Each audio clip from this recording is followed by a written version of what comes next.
well, not people waiting to pop up. There are people already here. 6 people here and a like. What fun. What a blessing. The chat already rolling.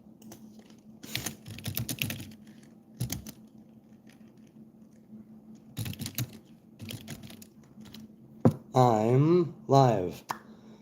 It's the Nazarite. A Nazarite. Bringing you Hebrew lore from days of yore. This chat already started rolling. So let's see. Sneezer says, Shalom everyone. That's a good active title. May help with people asking the most common questions. How do you mean? Do you mean it would be, well, because it says continued? Is that it?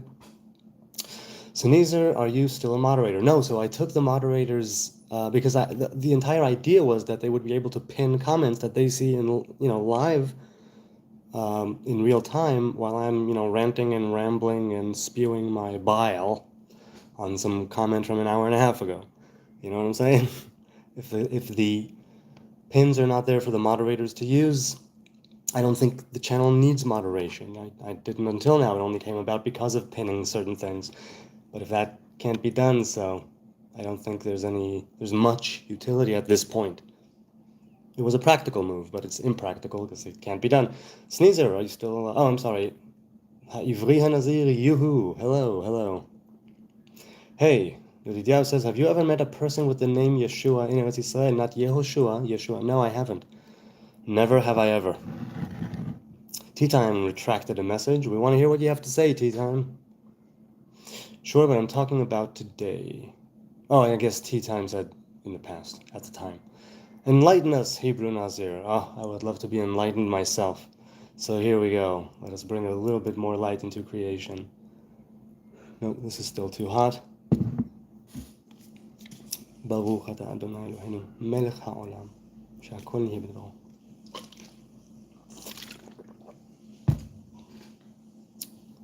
That everything was done with his speech, or by his word.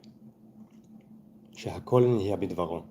She'akol is a blessing that you say before basically almost anything as a way to say a blessing over food or drink, although we do have blessings for things that are grown in the land, right, from the earth, from fruit from the trees, a special blessing for wine and others. Bloodnose says, we have dispensed with emotion. Where there is no emotion, there is no motive for violence. Mr. Spock.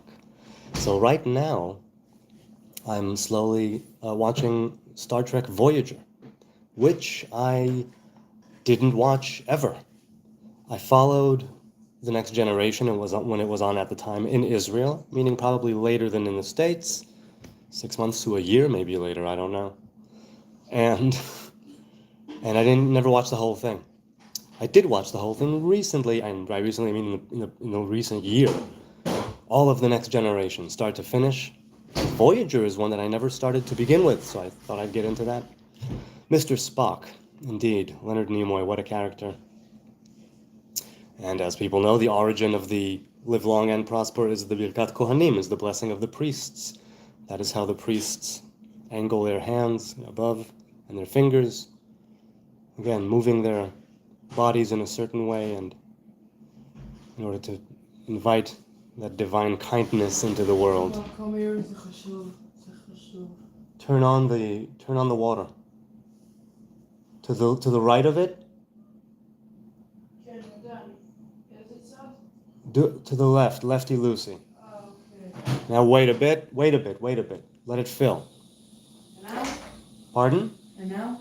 And now? Not yet. Give it a minute. Monship has been pulled indeed, for reasons that I just said. I just said why. Didn't Spock learn to harness his emotions?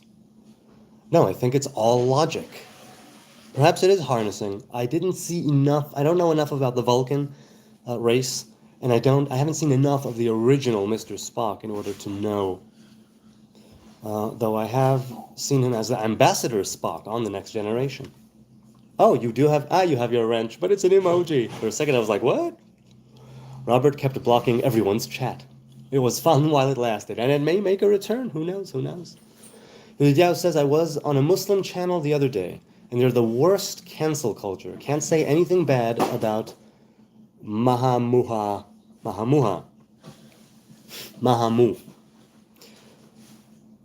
Robert asks Yod, are you still on a strictly kosher diet, bro? Who said I was on a kosher diet? I don't recall that being the case, though it might be. And wait, BMXers, hello BMXers, good to see you again. And don't stand next to me. I love the smell of ecstasy. It makes me feel inspired. Don't stand next to me. Okay. The Parlotones, proudly, South Africa. Didiao says, I'm learning how to shochet or shochet. There's no right kaf. How to shochet properly. It's lishchot, to slaughter.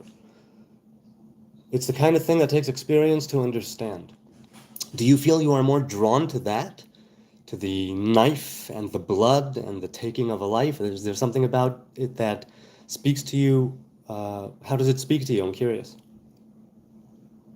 Mi'emei olam, yalla. Oh, live from Jerusalem, good title. You didn't mean the continued good title. Shalom Kulam says Bong, James Bong, good to see you again. When darkness turns to light, it ends tonight, it turns tonight. Oh, that was the All-American Rejects that you quoted last time. I've heard of them, I've never heard their music. Robert says to you, Didiao, I remember a while, you three... You okay? What do you mean? Oh. I remember a while you three-way me on that called with the big Sephardic rabbi. The three-way, the call with the big Sephardic rabbi, okay. And you were telling him you keep a strictly kosher diet. Huh. When was this? Like way back? You could do better with StreamYard for pinned comments. Yes, I could, but StreamYard was my downfall. And that's how I got my older channel deleted. I don't know what to do. But he's in the new city, Jerusalem, yeah? You need to take us to a coffee shop in the old city. What, and stream from there? I don't want to be that guy unless I speak to the proprietor and maybe it's after hours. I would love to do that.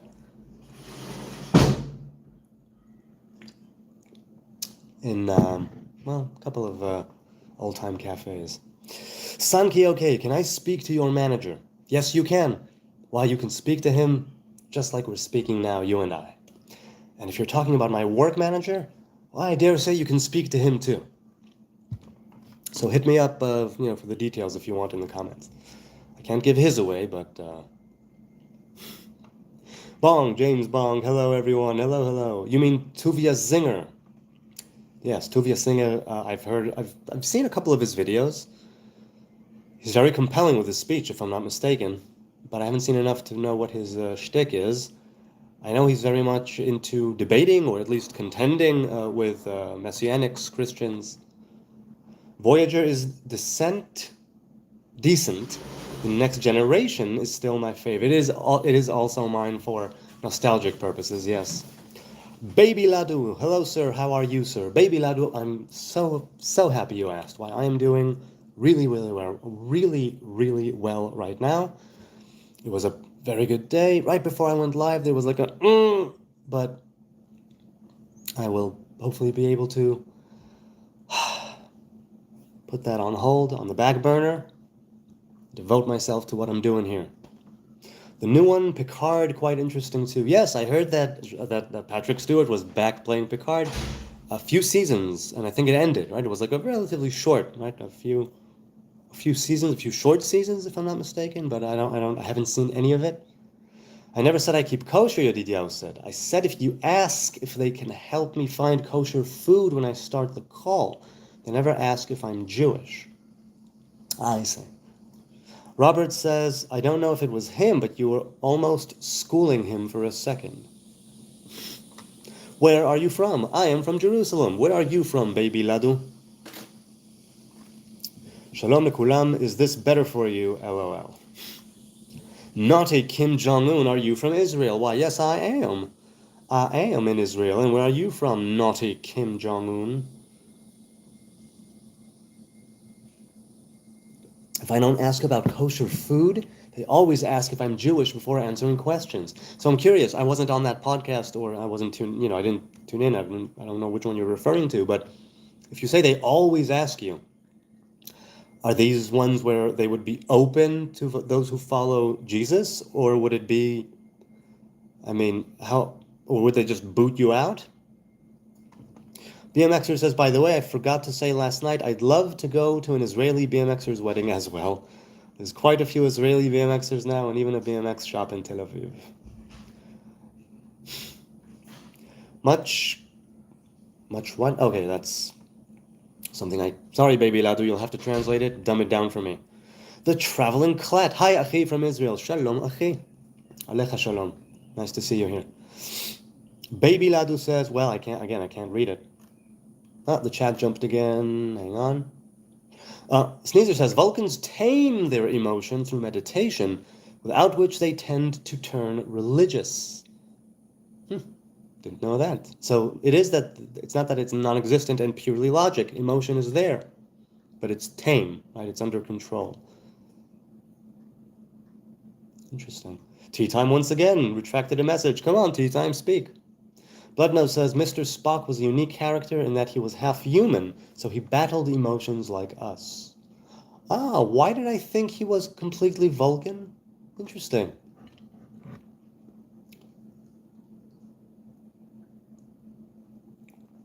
What's up, Clat? Oh, great Morah. By Morah, do you mean the Hebrew word of awesome or awe? Or do you mean something else entirely? Bomba Clat, says James Bong. Yeah, my kids were saying that. BMXer says, Robert, are you the only one who is still a mod? No, he's not a mod. That wrench was an emoji. Hello, tea time. Homeless Jewish. No, thank God, I've never been homeless. I've been in different places, but not homeless. I give thanks to Yah that I have always had a home, a place to call home, and a family to come home to, even if it was the military barracks at the time. Rick Larry. Yodidiao says, if I'm going to eat meat, of course, I can't eat it alive, silly Jonah. Silly Yonah, Yonah Pota. That's, I guess, from the Hebrew. It's because it reads like silly Jonah. The Traveling Cloud, Shalom, I watch your vids a lot. Meant to say, quote, it ends tonight, not turns tonight. Well, I mean, I didn't know the lyrics to begin with, so it's okay. Didiao says, those eating supermarket meat are missing out on the way of life and a better meal. You mean better as far as what? The ethics of it, the literal nutrients, the fact that kosher meat is this or that? I don't know. You tell me. How was StreamYard your downfall? Because several years ago, 3 years ago or so, I was back after 3 years in the Netherlands, my first live stream from Israel, and I decided, you know what, I'm going to let people join live on video. So I put the StreamYard link in the chat, and people showed up, and we had a great time. And then I was on for almost 4 hours that night, and somebody who used a profile name, a username of someone who was a regular at the time. So I just let him in, and there was a pornographic image there on the screen. And so I booted him out, but when and the stream ended a short time later, and when I woke up the next morning, my channel was completely deleted. I had it for 3 years, and it was all gone, and it's, for now, gone. If anybody out there has any connections with YouTube and Google, please, I'm pretty sure they keep this stupid crap that I spew on some server. I would love to get it back, and even though everything does happen for a reason, I do mourn for the loss of my old channel. There was so much there, so many. I had, I think, over 500 videos, some of which are in the archive of this current channel, because after 100 and something, I stopped saving them. I said, no, I'm not saving them. The live stream will be raw and one time. Obviously, it's on YouTube, but I didn't want to keep a copy. Something about it said hubris, though I can't pinpoint why. And maybe I'm completely wrong. Or something about it, not hubris, but more authentic when I don't save it. I thought something foolish like that, and it was foolish, I think. But yeah, I had the channel from 2018 to 2021, and the archive, which is 130 or so videos, are on this channel now, this new channel. But there was so much there. So much there. I went through the halachas of the Nazirut with Maimonides, the Rambam, and Orot HaTshuva, and many dialogues with people, one-on-one. So that real rant was why StreamYard was my downfall. Sneezer says, my local supermarket wraps week-old beef inside fresh. The middle is always brown. That sucks. That's kind of deceiving. That's kind of deception. BMXer says, again, what's wrong with being homeless, even if he was, which he clearly isn't? Tal is a cool guy, says James Bong. Well, Rick, I wonder if he answered. Tuvia only debates the ones he chooses to look good. Really? What are you basing that on? His debates are rigged lately. And what do you mean by rigged? I mean, I'm not saying you're wrong. I'm curious as to how you arrived at that. I mean, have you been following him for a long time, watched many debates, and you really see a shift? In what way do you see the shift? I mean, nobody's really challenging him. It's all very soft debates. Tea time question. Do you like or can you appreciate classical music? I like classical music, but I don't appreciate it as somebody who listens to a lot of classical music. I know what I like. And let's put it this way, in the old channel, or maybe it might be in the archives of the old channel, of this channel, of the old channel. I have a short video on Handel's Messiah. And the dawn that I fell in love with Handel's Messiah. And I love, Beethoven's symphonies and a lot of things that Mozart did, obviously. The mainstream, right? Tchaikovsky. Nothing out of the ordinary. I like Stravinsky because of Frank Zappa, otherwise I probably wouldn't know who the dude is. And I can appreciate classical music, but not as a musician. I play guitar, but not, I never learned the theory of music, and I barely got to learning scales, I'm more of a chords man, straight up, So Mendelssohn and Chopin and Bach I've listened to, but I certainly wouldn't be able to identify, oh, this is clearly this or that, or maybe some of Bach, because I know him more than the other two. And he really revolutionized music. I mean, they all did in their way. Robert says, yes, and watch your speech. I'm not BMXer. No, Picard isn't over. Oh, really? I thought it was. Sneezer says, the cliffhanger basically left the... Well, no, not going to read it. Not going to read it. No spoilers. Not going to read it. Moving on.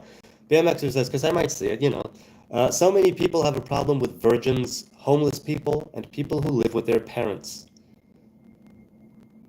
Well, depending on the nature of the living with the parents, and the nature of the homelessness, and the nature of the virginity, I would say, it's not that I would have a problem with it, but I would definitely have an opinion. Yeshua was all those things, even according to Hindu tradition history.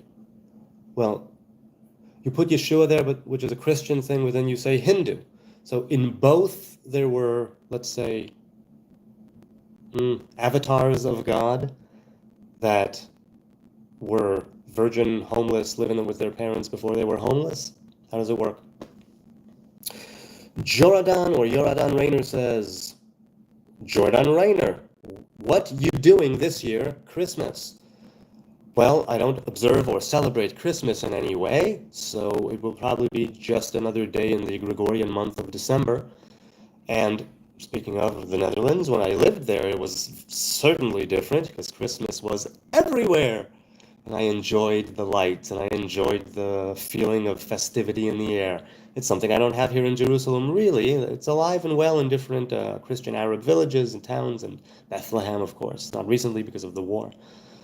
Um, but I don't know what I'll be doing late December. I have actually an idea of what I'll be doing. Let's just say welcoming a new adventure.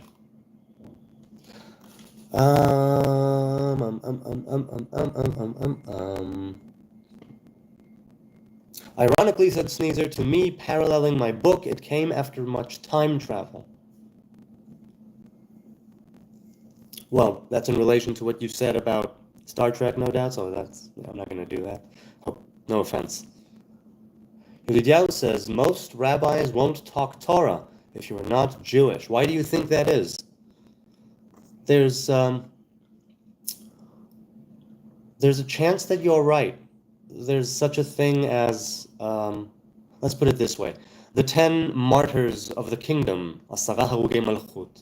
people at the time of the Second Temple and its destruction, were killed by the Romans, not at once, over a period of time, the 10 martyrs, and it starts off in the Midrash where, because Rabbi Yehuda Nasi, who later compiled and sealed the Mishnah, if he hadn't taught Caesar Torah, it would not have come to that. Or, no, it wasn't Caesar, it was, well, Anthony, he wasn't Caesar. Was it Caesar? No, I don't think it was Caesar. I think it was some bigwig in the Roman, in the Roman army who was stationed here, in the land of Judah. He had discussions with him, right? Antoninus and Rabbi. So, Antoninus and Rabbi, Anthony and Rabbi Yehuda Nasi. If he had not been talking Torah with the Roman, perhaps the 10 martyrs would not have died the way that they died. Perhaps they would have. But that's how the Midrash starts. And are different halachic restrictions on who. It's perhaps some view it as a casting pearls before swine thing. And maybe not. I have no idea what most rabbis, it's just speculating. Why do you think that is? Most rabbis won't talk Torah if you're not Jewish.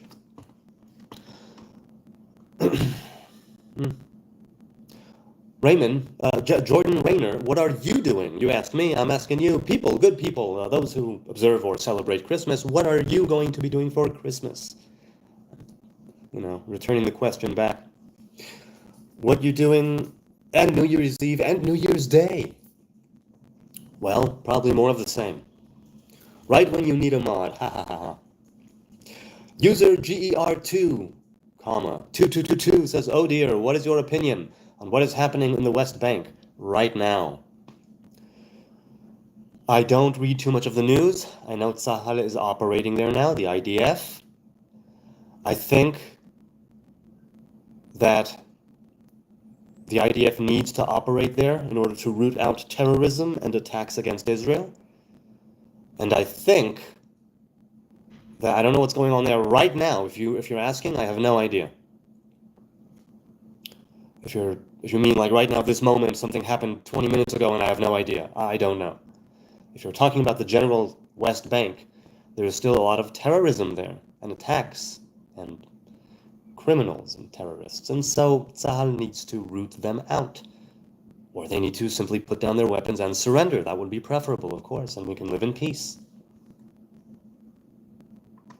The Traveling Clat should do a vid. He's a big YouTuber.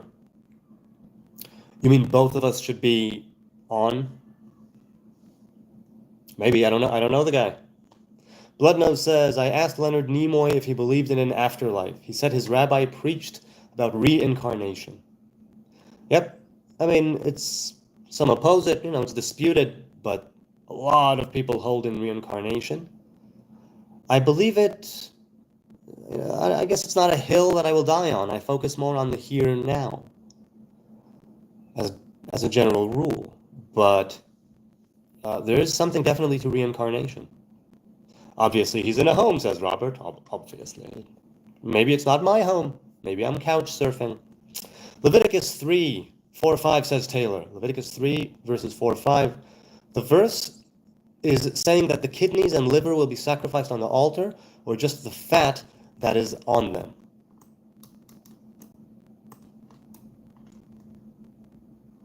Hold on. Let's look in Hebrew.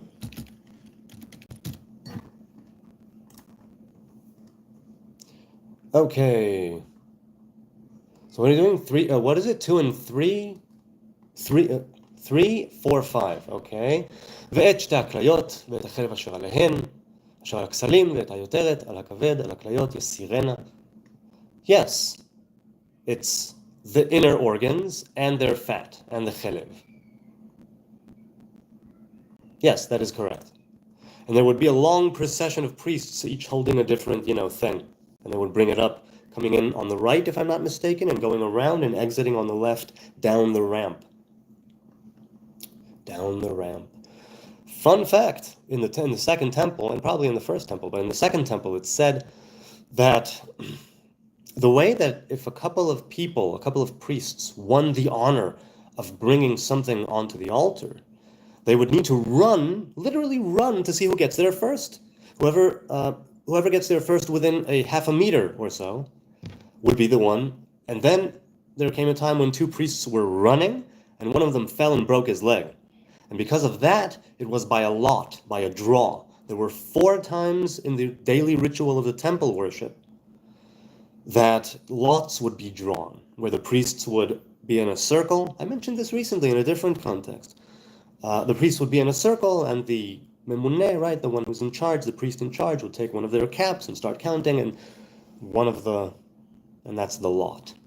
There were 4 of them, each with different tasks and duties of the priestly duties for that day. I think I mentioned it in relation to... Never mind. Okay. How do you feel about Palestinians? Jose asks. Hi, Jose, nice to see you again. I feel that if they are peace-loving Palestinians, if they are not warmongering terrorist Palestinians, if it's a Palestinian I can talk with and to, then there we have some common ground. If it's a Palestinian, as you call them, who wants to slit my throat, who will only pretend to be kind or nice or, I don't know what, cordial for the sake of later gaining my confidence and slitting my throat, 10 years down the line, 20 years down the line, when the tides shift, what kind of Muslim, I'm assuming we're talking about a Muslim individual, what type of Muslim are we talking about?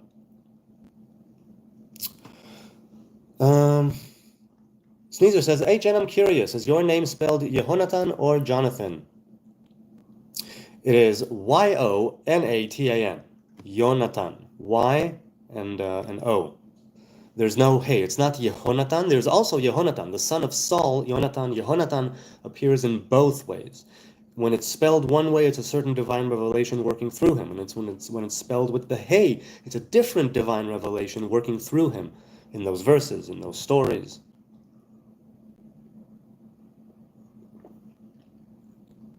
Why did you go live in the Netherlands? Because my woman was doing her master's. So the whole family packed up and left for 3 years. It was quite an adventure. Tea time, says Yon. Yon,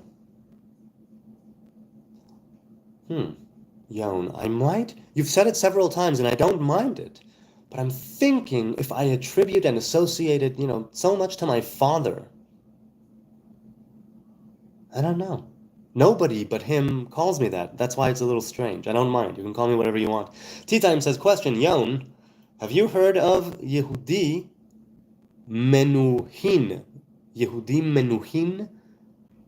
He does classical music with violin. Very good. A name. I thought it was a kind of sect of Judaism. Yehudi Menuhin. No. User GER2 says, what is your thoughts on your far-right minister Ben Gvir? I don't know too much about Itamar Ben Gvir. I know things that I've read, but once again I say, by the time it arrives at my, on my monitor or at my doorstep, for whatever reason, it's already propaganda. and I take it with a grain of salt. It's an agenda, a narrative, something I'm supposed to either feel, very fiercely about or object to, or I don't know what. I'm being spoon-fed certain things and censored from a lot of things, maybe most things. Military censorship is alive and well in Israel because of the state of emergency that Israel is in. And so, my thoughts are that I stay away from politics like the plague, and if by far right you mean, well, please, you tell me. You tell me. Can you give me an idea? Somebody out there, may not user GER, anybody who has things on Ben-Gvir, give me something, I will give you my opinion. But I have no thoughts before I have some opinions or something to work with. I know that some people adore him and think he's doing a great job, and some people think that he's an abomination, and what the hell is he doing? He's been convicted, he's a convicted felon, and he shouldn't be holding down office as what is it? It's the Minister of Internal Affairs, right? Or is it Bitachon, or is it Security? One of them. Blood knows you spoke to Leonard Nimoy, says BMXers. Oh, it wasn't StreamYard, it was Satan, says Blood Knows. Well, but it was StreamYard because, not StreamYard, it was me, but it was, the same thing could happen on YouTube. I'm only saying it's sort of, that's the last time I used StreamYard. What did Apu say? It is the scene of my spiritual depensing.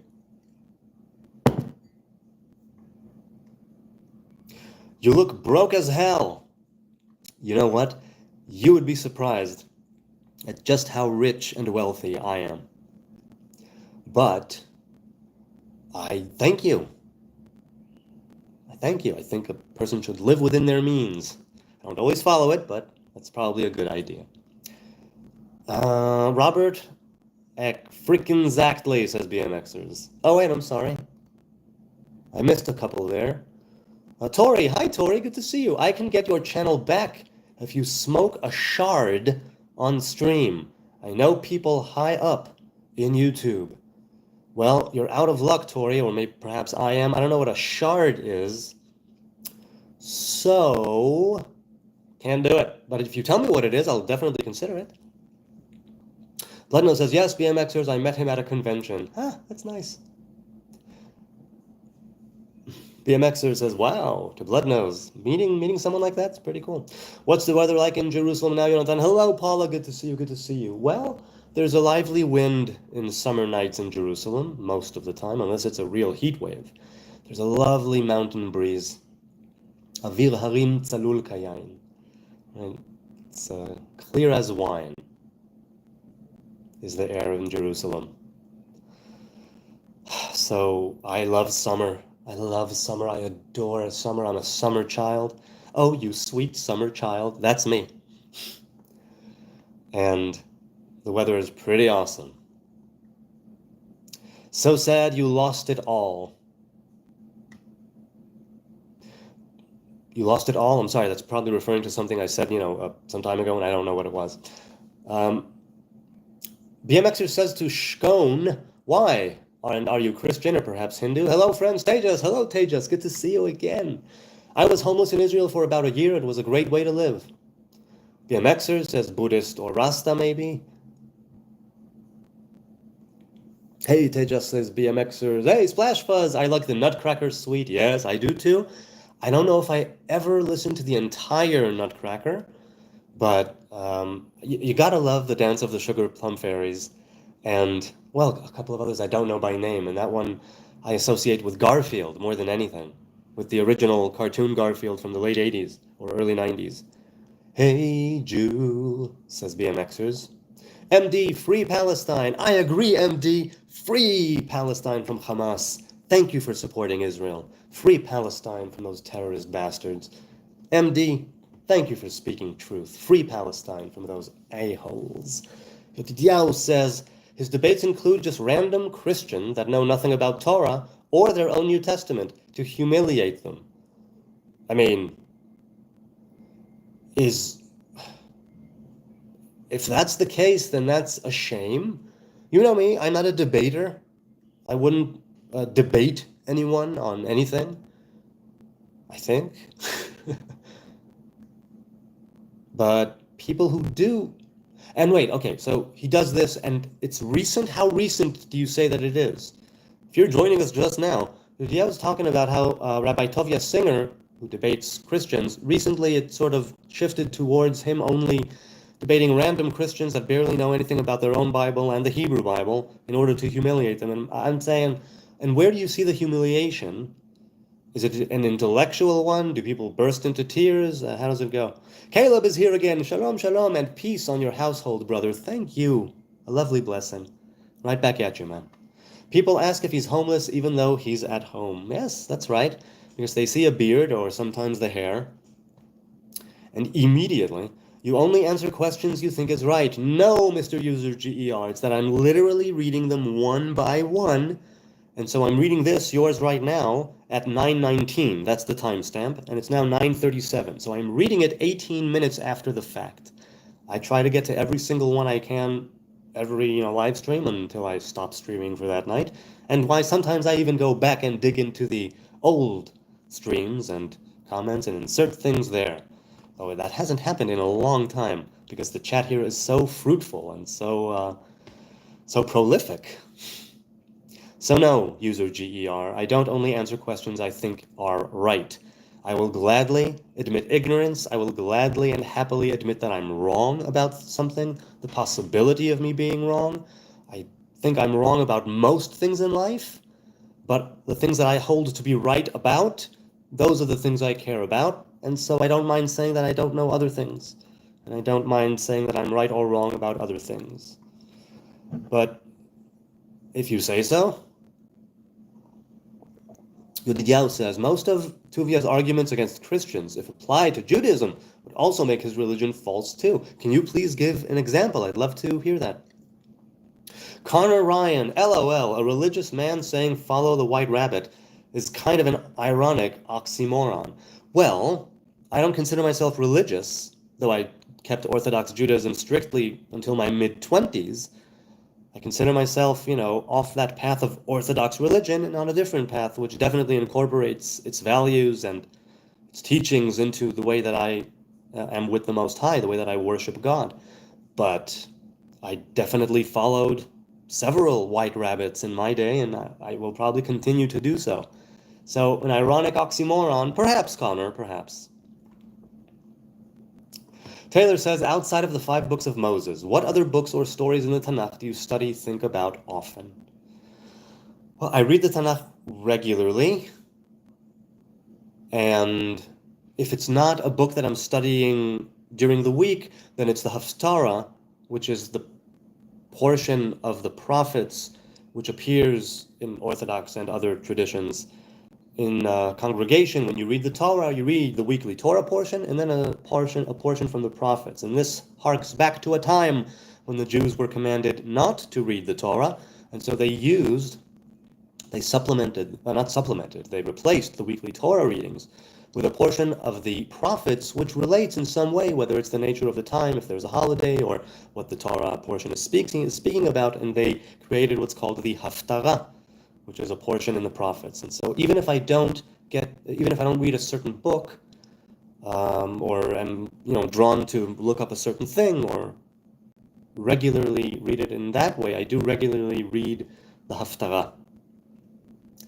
So as for what do I think about often, I think about Shir HaShirim often, the Song of Songs. I think about the book of Esther, the scroll of Esther. I think about prophets in books or stories. I mean, I think about Jeremiah often, because to live through the destruction of the first temple, to see it with your own eyes, to know that it's coming for such a long time, and everybody's just, it's so tragic. So tragic. But the Hebrew Bible as a whole is something that is, I think about it often, by and large, and outside of the 5 books of Moses, I don't study it as often as I should. And right now, there are times when I definitely was. I would, yeah, I would. There were times, not very recently, but that I would definitely be reading different books in the Tanakh. At any given moment, I'd be in the middle of something. I think when I tuned out a little bit out of that a year ago or so, I don't know, maybe 6 months, I think, in the middle of Proverbs of Mishlei, and I should go back to it. Something wrong with the audio. Uh-oh. Has this been still going on since 9:21? Or not? People, tell me, can you hear me? I'm not sure. I'm assuming you can hear me. I'm assuming it was just a glitch. Okay. Let's see. Oh, wait, the chat jumped again. There I am. Okay. What are your thoughts on Ben Gvir, Sneezer? Okay, so Sneezer answered you, and maybe I did. Tori says, just because someone's inside of a house doesn't mean they're not homeless. Correct. Homeless people break into my house and live in live stream all the time. Sneezer says to user, but bear in mind YouTube does block on its own too. If you refresh and your chat is gone, that's what happened. User never heard, he says to user, never heard of it, LOL. Ludidiao says they laugh at the virgin birth. And it's a crazy, wild miracle. However, that don't consider Sarah giving birth at 90 years old. Yes, exactly. I know what you mean. That's impossible unless Elohim opened her womb. Well, no, it's said that it was possible because she got her period that very day, after many years of being postmenopausal. That's what Midrash says. And yes, opened her womb. Precisely.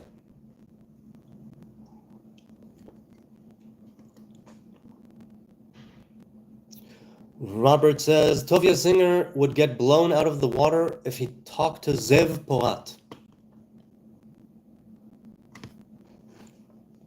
Same as me, Ujer said. Who's Zev Porat? Is he a Messianic?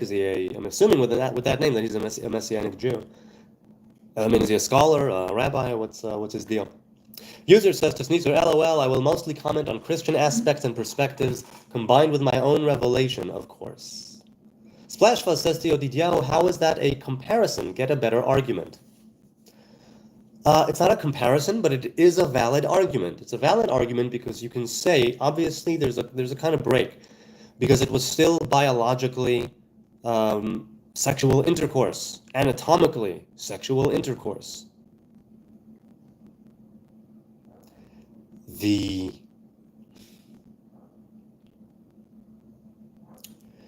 Having a virgin birth and having a woman who already has a womb and already had a period.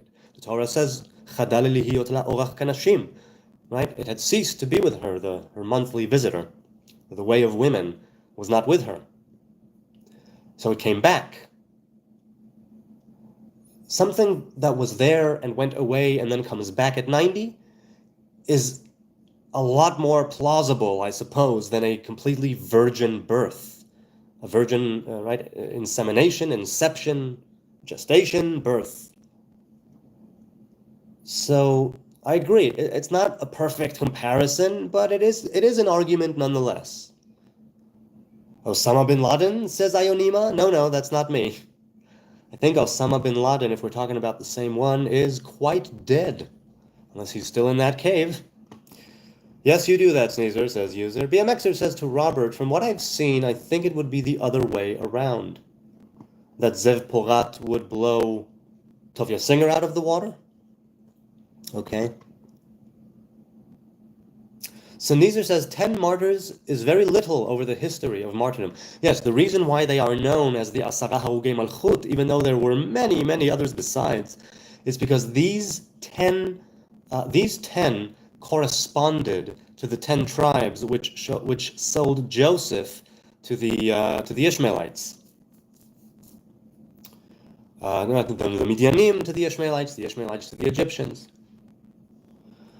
So when those 10 brothers, right, Rabbi Ishmael Kohen Gadol, Rabbi Ishmael the high priest, when the Roman dude, Caesar, whoever it was, right, Anthony, when he said, I will put you to death because of your 10 brothers. Because what happened was, since you brought it up, after I brought it up, very little indeed, but they are singled out, and there's a Midrash there, Midrash Malchut, and there's a very, very tragic and mournful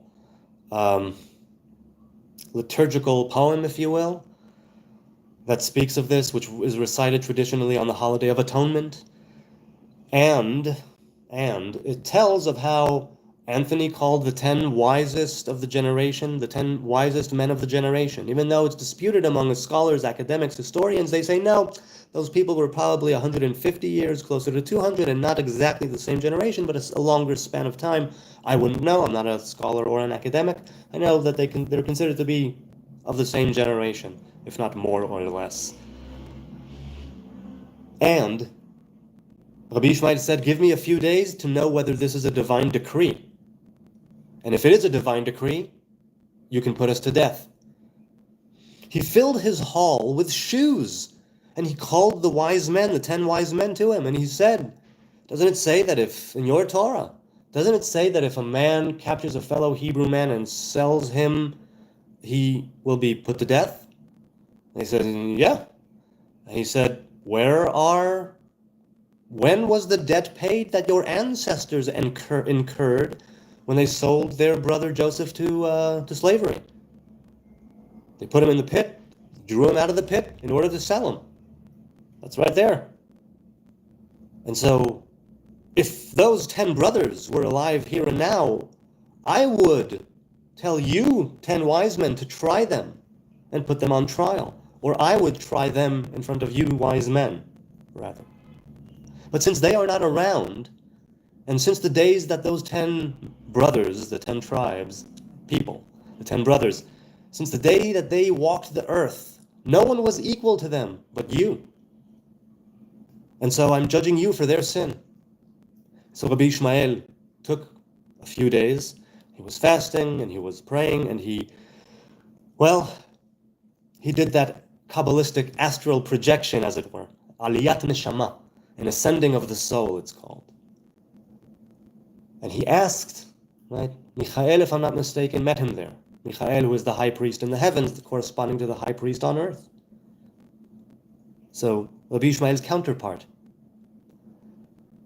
And he said to Rabbi Ishmael, I heard behind the curtain that this is something that you're going to have to take on you. And you should rejoice that you are the ones who are taking the burden of this sin, because it means that you are as great and as wonderful, spiritually speaking, if not, as those 10 brothers were. Very little over the history of martyrdom 10 martyrs are, said Sneezer. Yes, indeed. I put my Yoda spin on it just now, but that's what he said. 10 martyrs is very little. Many, many, many other martyrs exist, and poems and different hymns and other things were written about them as well.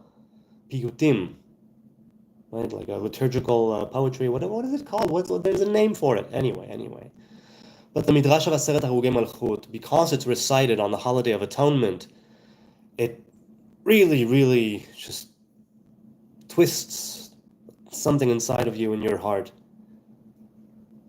And very little indeed. Many martyrs have stood throughout all of creation. Yodidiav says it's halacha.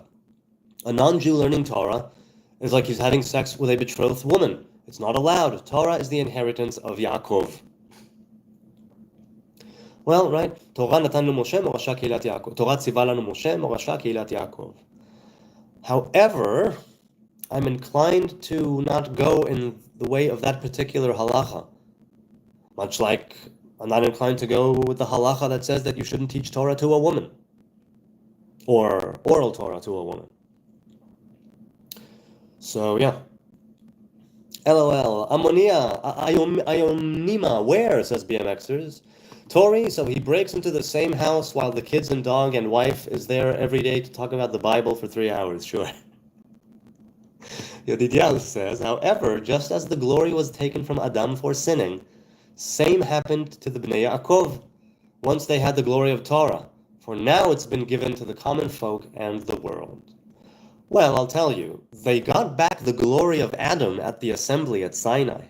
They got back the glory of Adam when they received a crown of Torah that they later had to give back after the sin.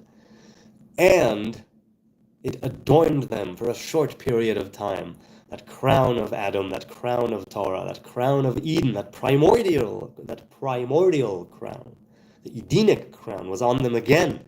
And for a short while, the sin of eating of the fruit of knowledge of good and evil, and later not taking responsibility for it and blame shifting, that is something that was echoed in the assembly at Sinai, and then the golden calf. If you recall,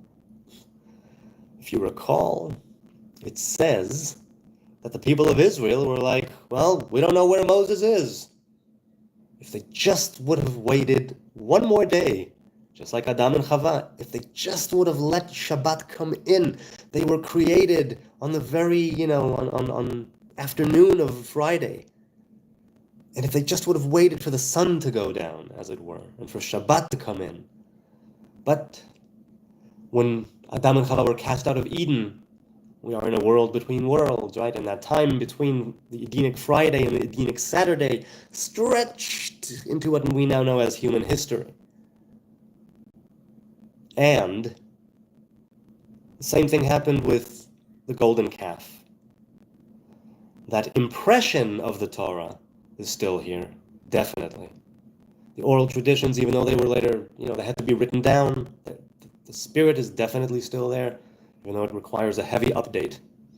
I don't agree with you all the way that the Bible was given to common folk and the world. I think that with everything from the golden calf to the descending of the generations, common folk and the world have progressed and developed to such a degree, in such a way, that they can demand now, as Rav Kook says, to know how everything is connected with everything else, how the singular is connected to the collective, how the individual is to the collective, and how the single to the group.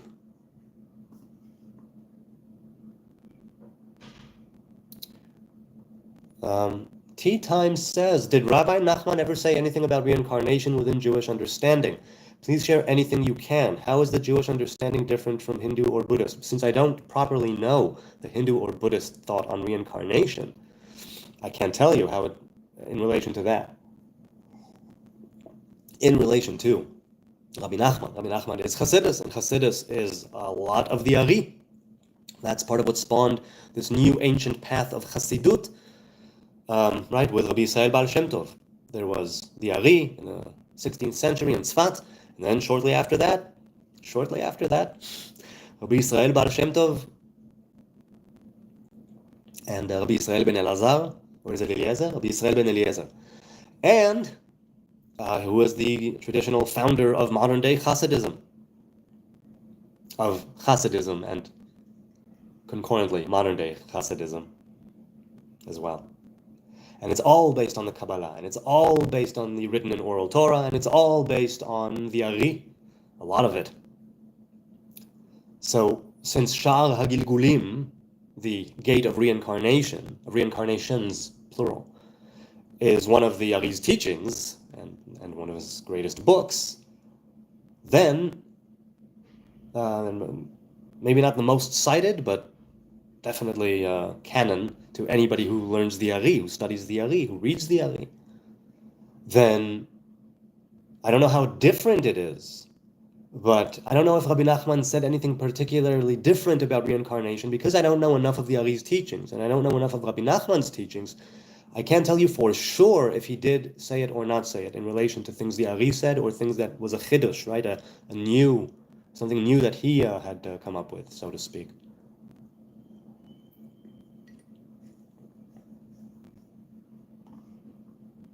It's not chadash, it's chidush. User says, what would you do if aliens attacked Israel? Would you call the USA? What I would do? It depends. And what do you mean by call the USA? The USA, I don't know the nature of the intimate nor public relationship that Israel and the USA share. I do know that USA has been an ally for a very long time. I know that I resented the hell out of the USA growing up in Jerusalem during the Gulf War when they told us, no. Here, take some batteries, take some Patriot missile batteries. Okay, there you go. You don't do anything. Don't send any missiles, rockets, Air Force to Iraq. We will take care of Iraq. Just sit there and take those scuds and cower in your shelters with gas masks and an atropine syringe at your side. I disliked the US very much for that. My parents are from New York, and I'm an American citizen, so though I have never lived there. So, and they have been a great and wonderful ally to the people of Israel, the state of Israel. They have their vested interests, and they have their, political interests, and others, I'm sure, and security interests, and so on, ones that I couldn't even fathom because I'm just a simple dumbass in the Middle East. But would I call an ally to come help fight a foe? Yes, definitely. As much as I would call my kinsman to help me fight a foe, depending on the nature of the attack and the nature of the aliens. Caleb says, Yodid, you realize the Bible is the Torah and the New Testament, right? Yodidiahu says, I think rabbis are jealous of the Torah. But if someone is jealous, by jealous do you mean that they have like a zealotry? Like a Pinchas kind of jealousy and zealotry? It's because they feel they don't have enough to share. They don't have enough to share. Kind of greedy. Those who share feel they have enough to give. Well, some people say the closer you hold something, the less you have of it. It's been said in many different ways. Milk tea princess. I never drink milk with my tea. I tried it once or twice. Can't do it. That was a nice cuppa. Okay, let's continue. Milk Tea says, they got so triggered and said, I'm obsessed with virgins.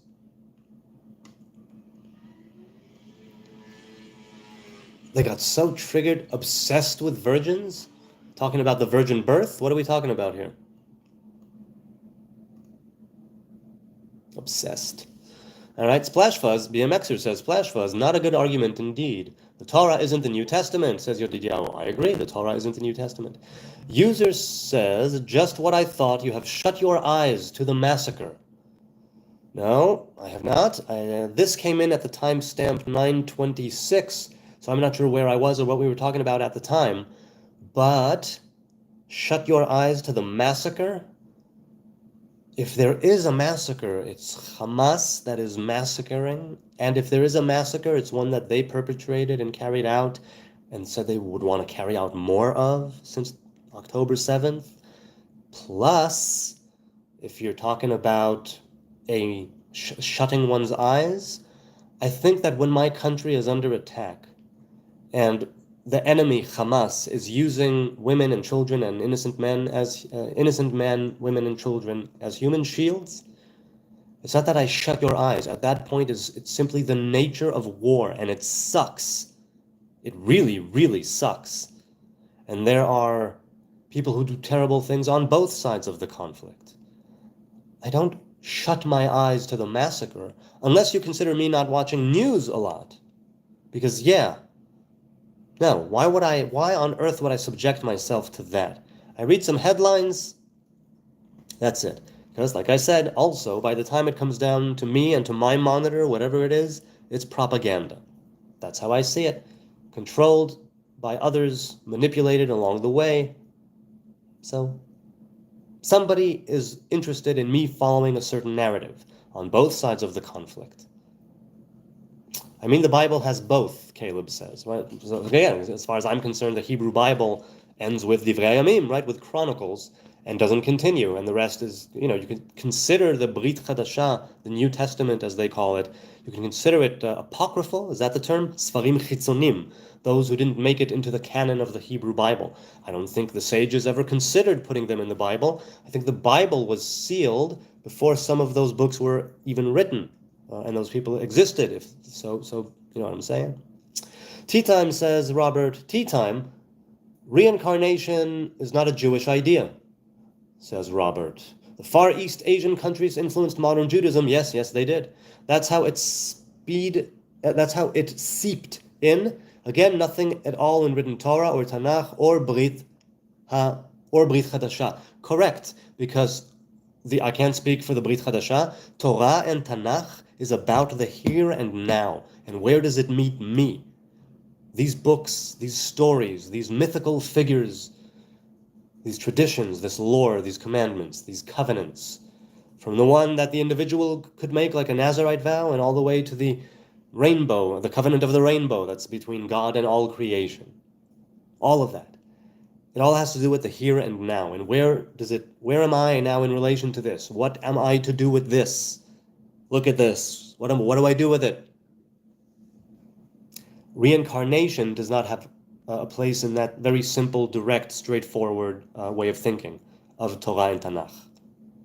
However, if you consider the tree of life to be the origin, and I do, and if you consider Kabbalah to have always been around, and only later certain things written down and other things embellished upon, and I mean that in the positive way, and commentary upon commentary, and teaching upon teaching, reincarnation, I think, is there for those who wish to understand how, for the here and now. Again, it all comes down to the here and now.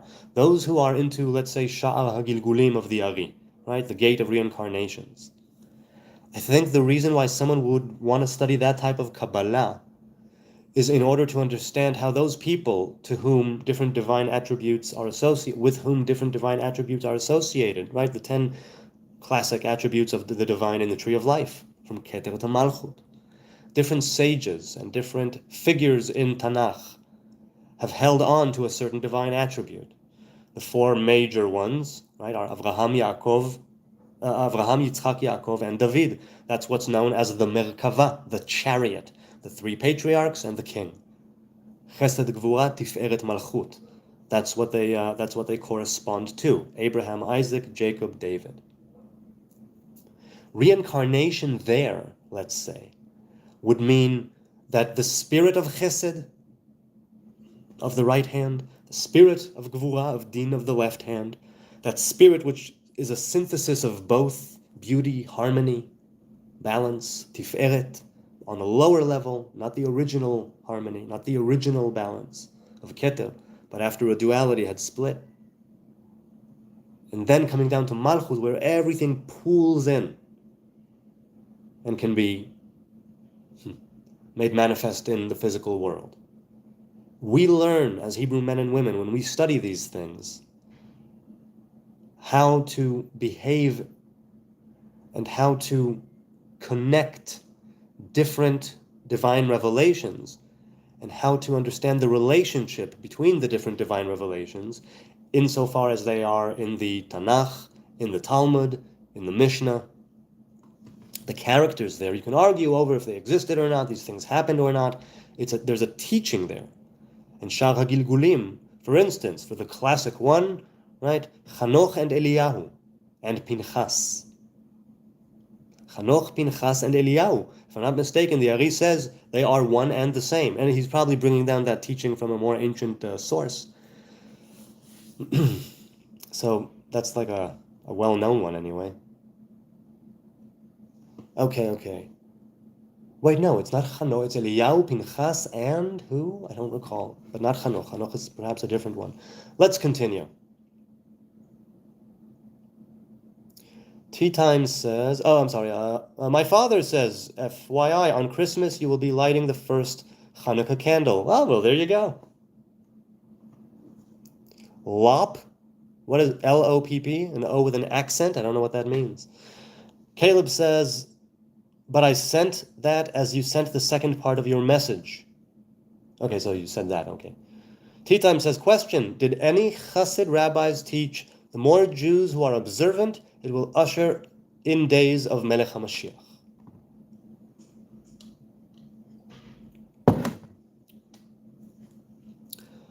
Well, let's look at it plainly. The more Jews who are observant, the more you have a critical mass that will usher in the days of an anointed king. The rabbis of Hasidism, the Admorim, Adonenu Morenu V'Rabenu, an acronym Admor, the Tzaddiks and the Admorim, right, the Gdoilim, the great ones, as they are known, many of them have said, all the time, observe the Torah so that you may live life and even in your own simple run-of-the-mill life, connect yourself to divinity deeply, cleave to the Most High and to the divine emanations. And in doing so, on an individual level and a collective level, as a people, as a nation, as a community, usher in the days of when a kingdom can be found and a king could be anointed or established, not founded. Oh. Whatever it is. Hello, lads, says Ariel. Mute mind, you look like you're a dude who sums pot, I'm guessing you wanted to say smokes, who smokes pot a lot and always like to stay in the nature. Well, I do enjoy marijuana, not a lot, and I do like nature, but I'm more of a city boy from experience and from day-to-day living. Ariel says, have you ever met anybody TB? TB? What? Yedidiah says, I don't include the New Testament in my Bible. It's full of too much Paul, but I don't overlook the New Testament either. Right, so you just don't consider it canon in the way that Christians would, I say.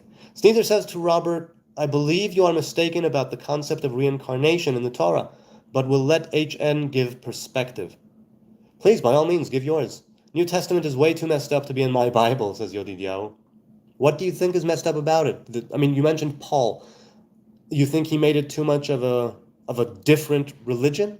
I've heard followers of Jesus, Christians, they said most of what's written in the New Testament wasn't even meant for the Hebrews. The letter to the Hebrews was meant for the Hebrews. The gospel perhaps was meant for the Hebrews, but by and large, the rest of it, Revelation maybe, I suppose they would say, but people who follow Jesus tell me it's not even meant, it's not even meant for the Hebrew people, most of it. It's meant for the nations. It was a way to bring them at the time and now under God, but through Jesus. So it wasn't for the Hebrews initially. Ariel Marshall says, that took their affection towards a mezuzah too far. Oh, I'm sorry. Wait, what? Have you ever met? That took their affection towards a mezuzah too far? I don't know what you mean. Was something censored earlier? Does law of return still exist? Fuck government asks. The law of return exists for the Hebrew people, Jews, and if they can... I know that some people need to prove it and go back generations or bring birth certificates, marriage certificates, different things. This question of who is a Jew has been a question since technically, right, legally, is a question that started with the establishment of the State of Israel, legally, and it permeates a lot of different discussions because it's still disputed. There is no clear cut defining a Jew legally, I think. There are, let's say, the law may say when you are, but it won't say when you aren't. I don't know. I don't know how I've never read it. But by and large, if you can prove you are Jewish, then you may return as a Jew to the land of your ancestors. That still returns, that law of return still exists, if I'm not mistaken. Now, as for the what's called Palestinian right of return, because it was a war that they started, I don't accept it. They started a war, they lost, they're crying and whining about it. actually how it went down. I don't pay any mind to claims that say that we stole the land before the establishment of the State of Israel. Not at all. Though I'm sure individual instances of theft and of terrorism did exist. But Israel, right before it was established, and by and large, other than the groups that were fighting the mandate, we were not terrorists. Okay. Hang on a second. Didiau says, Essene says to Didiau, pay most attention to the Gospels, especially John. They are mostly Jesus' words and deeds. Now, okay. Hey, so fuck government. One more thing on the law of return. If the people of Gaza and the West Bank make an agreement of long-lasting peace with Israel, then we can talk about swapping land. Until then, it's a security hazard to let any land go. However, I do, as I've said before, understand that the settlements and expanding the settlements is something that could have been done differently, could have not been done at all, perhaps. I don't know all of the, all the different, the ins and outs of why the decision was made to do it politically, geographically. I don't know. I'm not a maven. I would want the law of return to exist to those who call this country, this piece of land, their home, even if they're not Jewish. I would want them to be able to do that. And if it means, yes, those who existed here before and during 1948, their descendants should return, then I'll say, yeah, okay, under a banner of peace. And if you want to build a 50-foot wall of iron, so be it. I wouldn't want that. I would want us to live in a warm and cordial and happy fellowship as neighbors. But if you want, you give me some land, I give you some land, we transfer, we separate, the end. It's not what I want, but it's something. And then I would say, yes, return there, I'll return here, that's it. It would be a negotiation, and that's it. Just transfer everybody, boop. It's a bad move, but it might be necessary, who knows. Sorry, I've been thinking it English. I'm using J, okay. Didiau says, John is the last one. It's very nice, but in my opinion, John is a forgery. It's not synoptic. Meaning what? That it's not in the form of a story? Synoptic, a general or forming a general summary or synopsis relating to the synoptic gospels. Oh, okay, so the synoptic gospels is a term in and of itself. They refer to the gospels of Matthew, Mark, and Luke because they include many of the same stories. Oh, I see, so that one stands out in the New Testament, is what you're saying? Okay. I remember I read the New Testament once in my life, right? I don't follow Jesus. I read it once in my life, and I enjoyed the Gospel of John. That's the one that starts with God was the Word, and the Word, right? That's that one. And the Word was God, something like that. Nothing else to lose. Hi, nothing else to lose. Hey, Jonathan, the sun stays in Virgo September through October and doesn't actually transition to Libra until November with a full moon. Does that mean the Feast of Trumpets is November 3rd? Well, first of all, if you're talking about a Hebrew Feast of Trumpets, meaning Yom Teruah, meaning the day of the trumpet, what's known as Rosh Hashanah, the first day of the 7th month biblically, and the first month, the New Year, rabbinically. Biblically and rabbinically. If I said biblically, I screwed it up. So the Torah says that the first month is Nisan, the 6th month, the 7th, the first, and the Rosh Hashanah, the New Year, begins on the first of the 7th month, Yom Hadin, the Day of Judgment.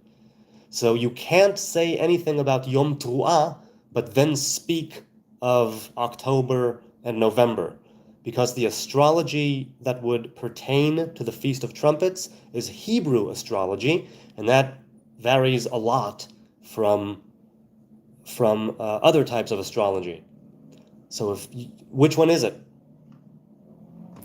Robert Harrison says, Sneezer, the Far East Asians did influence the idea. It's foreign to the Jewish God, only God, or written Jewish teachings. I challenge anyone to give a verse on that. Okay, a verse on. So you're talking about reincarnation? I don't think it appears there either. You live, you die. That's, one life. By the way, where's Rabbi Yitzchak Foreshinkovich? Rabbi Yitzchak Foreskinovich? I don't know. Who is Rabbi Yitzchak Foreskinovich? Hit the like button, good people, says Robert. Thank you, or don't. Splashfuzz says, LOL. Well, I'm glad someone got the joke. I'm not sure who that is. Splashfuzz Yodidiahu says, if someone thinks the virgin birth is crazy, but they think the sea parted as in the Torah, that person needs a mental checkup. Again, it's something that could be more plausible in the sense that it says that it was a wind, right? Ruach kadim azah, a fierce eastern wind. And then vayibaku amayim, right? Then the waters were parted. It was a build-up, right, in the environment, in the physical environment with the weather. So, once again, I understand what you're saying. There are better arguments. Nitzarim, hi Nitzarim, I'm voting for a felon Trump 2024, baby. Good for you. I have no, I don't have a dog in this race, as I say. Nothing to lose says, anybody using the term far-right racist or bigot is your enemy. Take my word.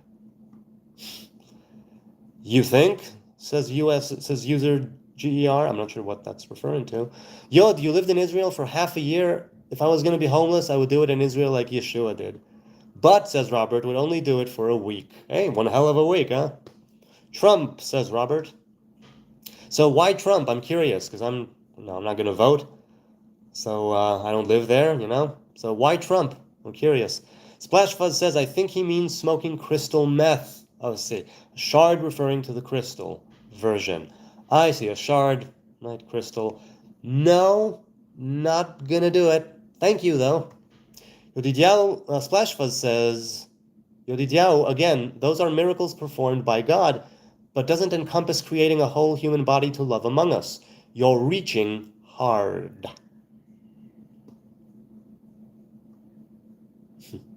Sneezer says, Robert, 1 Kings 17, verse 17, speaks of Elijah raising a woman's son. Yes, and Elisha did the same thing. Sneezer says in 2 Kings, Elisha, right, exactly. Precisely, another dead child, that's right. Sneezer, Robert says, that story is raising that lad back to life, basically putting his life back in them. The kid didn't come back as something different. Yes, I'm inclined to think that as well. Nothing to lose, once again, with the sun in Virgo, so please do tell me nothing to lose. Do you mean Hebrew astrology or pagan, Christian, foreign astrology?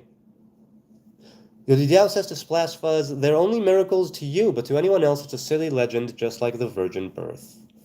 Sneezer says to Job, speaks of the flesh seeing God after death. Umi besari echeze Eloha. Netzarim says, Tovia debates weak Christians. He won't debate Rabbi Ed at Radar Apologetics. Okay.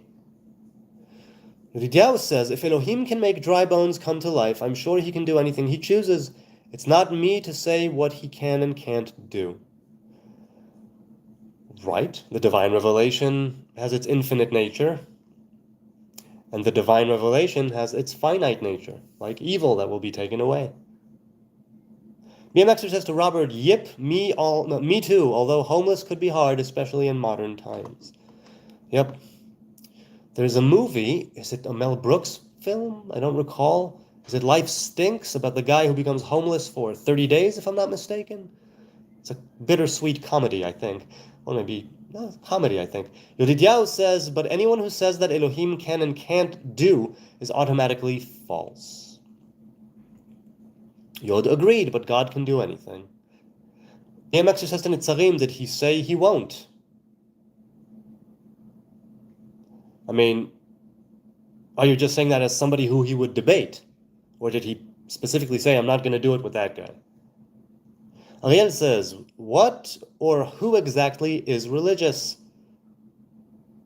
Is following the white rabbit, if following the white rabbit is an oxymoron.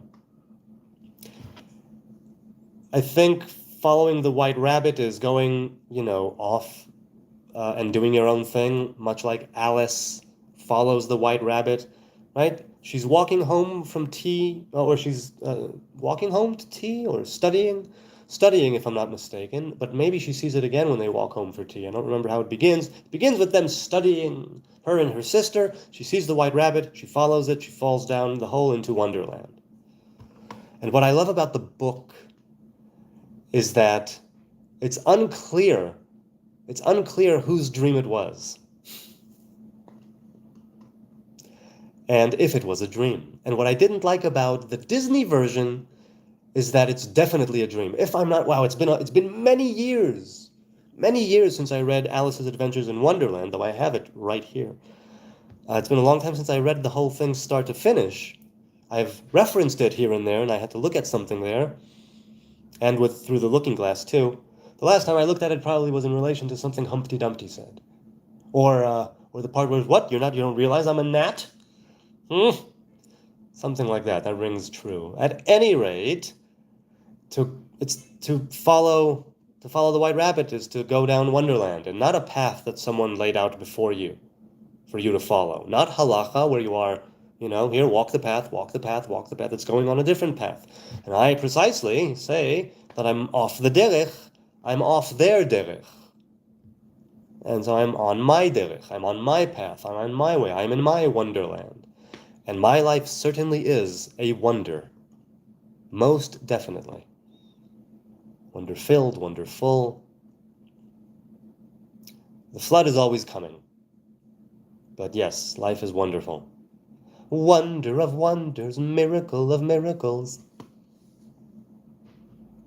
That's why it's an oxymoron, because it's a religious dude, in that person's perception, saying, don't be religious. Something like that.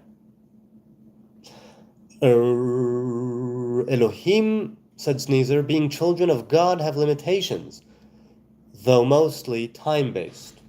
I was going to say, if you're using, I know what you mean Elohim, you mean God, you mean the divine, the creator. Specifically using the word Elohim as such is something that pertains more to the feminine, the higher, the lower, and it's not the origin, but it relates to it in some way, right? Of the Gimel Rishonot, of the first three.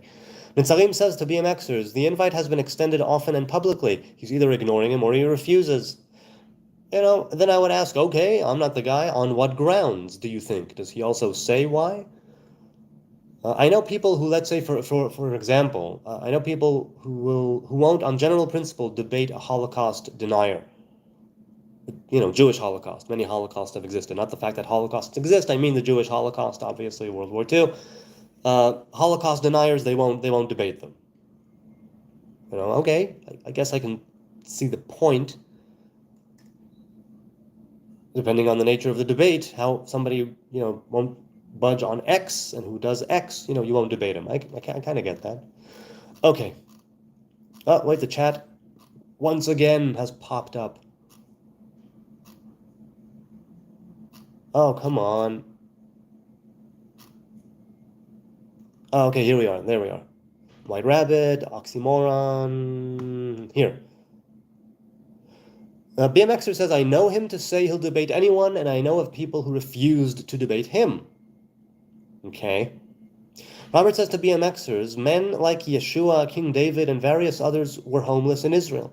I also think one would get closer to God living out in the beautiful Israeli night sky with no distraction like TV. And depending where you are, you could freeze to death. Lo alenu bar minan, may it not happen. So Neither says to BMX, it's easy to debate someone when you have control over what gets published. Right. Netzarim says to BMXers, Rabbi Ed at Radar Apologetics has requested a debate. Nothing to Lose says audio is kind of raspy. That was 42. That was at 9:42. I hope it's picked up. Sorry if it's raspy. I'm getting a crackling, but my system's been doing that. Oh, okay. Sorry, people. Sorry. You know what? I said to myself, I'm never ever going to monetize this channel, but it's actually getting close to a point where I can start earning things and having the super chats and super icons or whatnot, and merch and things like that. And I never seriously considered it. I'm not doing this for money. I'm doing it because I felt called to do it and I desired to do it. And I love doing it. What do you think? You're the people who are making this channel happen in the sense of subscribers and views and watch time and all that. So tell me, would you want me to monetize this channel? Ariel says, can you tell me what the belief of a religious man is? When I say religious, and that's why I don't consider myself one, in the context of the way I grew up, it means that I follow halacha and that I have a rabbi who's my rabbi, who I go to, who I consult with and take counsel from. Not only, perhaps, not a Rav Muvhak, not a Admo, not a Tzaddik, not a single rabbi, but my rabbi. Generally, I think a religious man would be that. To the degree that they keep halacha strict or loose, I don't know, but that they have a rabbi that they are committed to, let's say, and I don't consider myself religious because I've stepped away from strict halacha. But I can't tell you of what the beliefs are. I can tell you it's the religious, I think, would be you must keep strict halacha. Now again, the national religious, right, the Tilumi or Haredi or Haredi Leumi, national Haredi. There are so many different, right, the Chassids and the Litvaks, and there are so many different Orthodox Jews. So they would consider these people religious, but these people not. And these people would consider these people religious, but those people not. And so I don't know what the beliefs of a religious man is. I just simply avoid calling myself one because it would behoove me to be under the thumb of strict organized religion, I think, because I think there's something about me that went all in, and I did, and later I sort of stepped away from that. I'm all in on something else, I believe, right now, for better or worse. Less halachas and more principles, right? Less details and more pillars, fundamentals, which I also hopefully keep. I don't know if I do. I'm trying to. A nice fire, a nice flame, reading written Torah and Brita Chadasha in the starry night. Oh, a nice fire, reading written Torah and Brita Chadasha. Keep in mind just for a week. Yeah, that's awesome. Definitely awesome.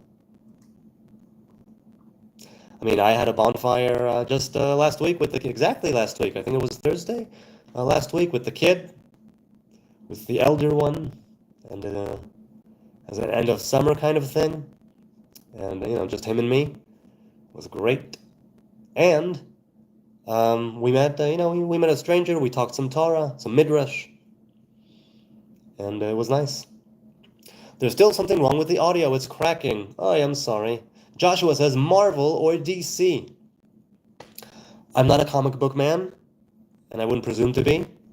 I'm more of a Marvel movie watcher than a DC movie watcher. But not even Marvel. It's more the, Marvel. I'll say Marvel, yeah. Screeching. Very versed Messianic learned. Okay, that's who Zev Porat is, I say. By the way, Robert, we don't own a TV anymore. Good for you. Yedidiah says, the Torah never says Avraham laid with Sarah. It just says she will give birth this time next year. Right, Ka'et Chayav Sarah ben. The Torah is the Torah. No mention of Avraham had intercourse with Sarah. Only add Midrash. Right, the Torah doesn't say this. Why then would the Torah say that Sarah was no longer having her period? I mean, if we're looking at it in the way that they would want to bring down a certain story, right? I think it means that very moment, as the Torah goes, that very day, rather, is the day that the Midrash says, based on the verses, right? Avraham Okay? Avraham took butter and milk and an ox or a ben bakar. It would be a calf, and he goes to Sarata the tent, right? He says, go and make dough to rise, because, bake bread. He doesn't serve the bread. He says, it says he took milk, and he took butter, and he took the butchered animal that he prepared, and he gave it to them, and the bread is not mentioned. And the sages say, why is the bread not mentioned? And why is the period mentioned? Because the two are related. She got her period that day. Because she got her period that day, and Avraham and Sarah kept the laws of family purity, though perhaps not particularly as it's set out in the Torah, though people say it was exactly the way that it was in the Torah, which means that he was ritually unclean. She was ritually unclean. He did not want to be ritually unclean, right? And so he couldn't serve the dough because she had touched it physically. There's a kind of ritual uncleanliness, and if you're going to engage in family purity, you abstain from touching certain things in strict family purity laws. So they say that Avraham gave these messengers, angels, men, whatever you want to call them, he gave them the milk and the butter, and he gave them the butchered animal that he prepared, but not the bread. So yes, Midrash definitely adds a lot. Midrash definitely is Midrash and must be taken as such. We have Midrash Haggadah, we have Midrash Halacha. We have different ways of learning Midrash. We have different commentaries and sages who interpret it in different ways, and what is it that it pertains to. You need to learn properly how to study Midrash. I can't say that I would know properly. I know that I've, in my time in yeshiva and running in religious circles, from infancy until my mid-20s, I think that I could handle Midrash, let's say. So I'm certainly no scholar, or I'm just a very simple reader. So yeah, 90-year-old with a toddler, yet I believe it. Yep, I agree. Netzarim says, Yah breathed into Adam, and something that was never alive became alive, yet a virgin birth is beyond the realm of possibilities. A virgin birth is not beyond the realm of possibility. A virgin birth simply isn't the way of the Torah. But you know what? I presume that I won't say it's not the breathing of life. No. If I was going to compare it to anything, it's Chanoch and Eliyahu, who have not died. If we can have a human being who never died, who only shifted into a different reality, a different consciousness, a different realm, wearing a different hat, performing a different function, now having a different duty that does correspond with the way that he led life on earth. Yes, but a different one nonetheless. And when he comes back here to perform certain duties, he comes in that very same form that he left behind, or others. Chanoch and Eliyahu. Okay. Chanoch and Eliyahu, who were taken away, right? Chanoch walked before God and was gone, for God took him. Eliyahu, chariots of fire and horses of fire. Avi, rechev Yisrael beparashav. My father, the chariot of Israel and its riders. Yes, that I would say. If I believe that, I can also believe something like a virgin birth. I could. I think that would be the appropriate comparison. Maybe not anything else that was mentioned so far comes close as close as that, I think. Now. I say it comes close because that was a human being that already existed and that came into the world naturally. And it's not exactly the same thing as living and then switching positions and changing your function and duty and your task, your job in this world. So something there, I think, is still not a perfect comparison, but for me, that definitely. Hey, staying off the grid is here. Hello. Jewish. JEUISHNIGGER. People who know YouTube better than I do, please tell me if I do utter the word, because I don't mind uttering the word. I'm not calling anybody that right now. It's a slur in America. I'm not in America. But also in Hebrew, well, no, never mind. So will I be penalized in any way? Will I be banned? Will my channel be removed if I say the word? You tell me. I don't know. I wouldn't want to make another mistake. Bloodnose says, if you're American, when you go to the bathroom, I know this one, what are you? And you come out. European. Yeah. That's a good one. I was a mod right now. Says Robert. BMXer says, Mitzarim, it's just not scriptural what they're talking about. Mitzarim says, staying off the grid, yet on YouTube, I don't think you know what off the grid, yet on YouTube. I don't think you know what off the grid means. I do not think it means what you think it means.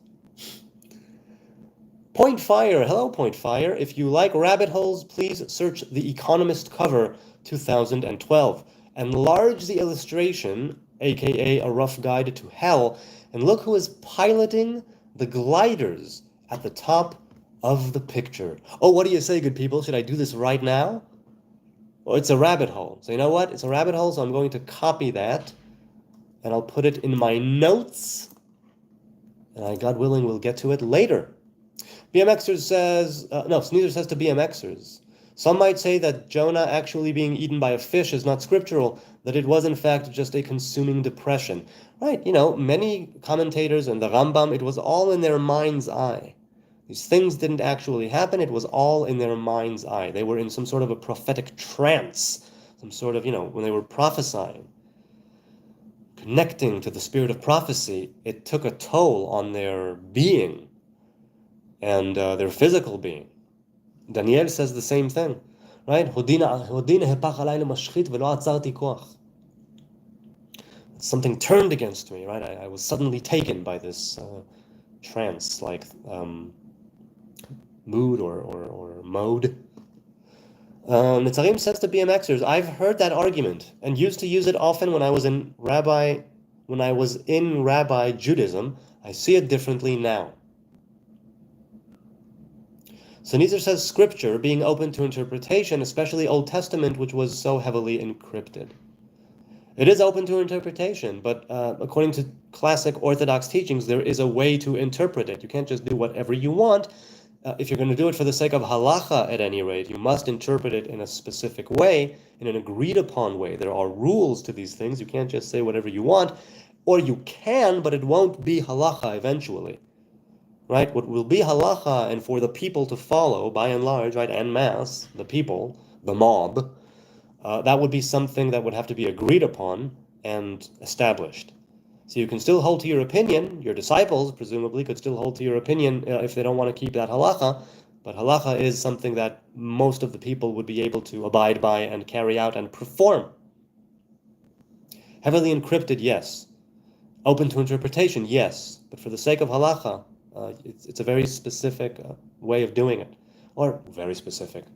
The sages of the Mishnah and the Talmud were very creative in their arguments, and in the verses they brought, and the cases they cited, and the rabbis they quoted, and I saw that even from my rather little dealings with Talmud.